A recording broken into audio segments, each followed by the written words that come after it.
Inilah 5 Perdana Menteri Israel yang jadi mimpi buruk bagi Palestina. Tahukah kalian sejarah panjang konflik antara Israel dan Palestina telah menciptakan bayangan kelam, terutama melalui kepemimpinan beberapa Perdana Menteri Israel yang memberikan dampak besar terhadap wilayah dan masyarakat Palestina. Inilah 5 Perdana Menteri Israel yang jadi mimpi buruk bagi Palestina.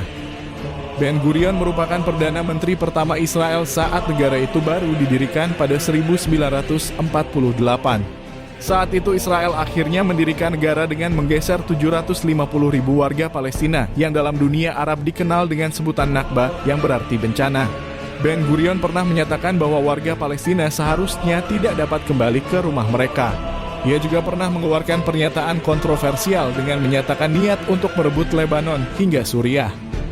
Kedua, Golda Meir. Golda Meir menyangkal kehadiran Palestina Perdana Menteri wanita Israel pada 1969 hingga 1974 menuai kontroversi dengan pernyataannya bahwa tidak ada yang namanya orang Palestina. Pernyataan ini mencerminkan pandangan keras terhadap identitas Palestina. Yang ketiga, Shimon Peres.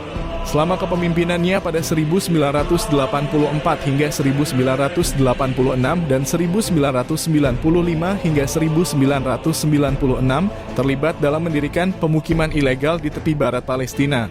Ia juga terlibat dalam serangan-serangan yang mengakibatkan pembantaian di Sabra dan Shatila serta serangan di Kana yang merenggut nyawa warga sipil. Keempat, Ariel Sharon. Pemimpin militer dan politik yang fokus pada keamanan Israel dikenal sebagai si bulldozer.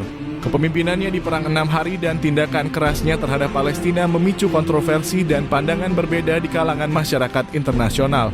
Di bawah komandonya, pasukan Israel pernah mengalahkan pasukan Mesir dalam pertempuran malam hari untuk merebut Kataf, sebuah persimpangan jalan penting di Sinai. Kemenangan itu dianggap sebagai faktor utama hilangnya Sinai oleh Mesir ke tangan Israel. Terakhir, Benjamin Netanyahu.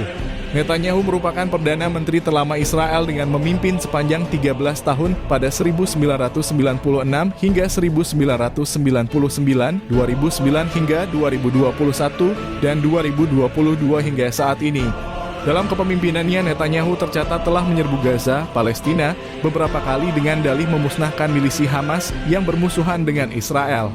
Pada tahun 2021, perang lain antara Israel dan Gaza terjadi yang mengakibatkan lebih dari 250 korban jiwa. Ini disebabkan langkah pemukim Yahudi yang mengambil alih wilayah Sheikh Jarrah di tepi barat dari warga Palestina. Itulah 5 Perdana Menteri Israel yang jadi mimpi buruk bagi Palestina.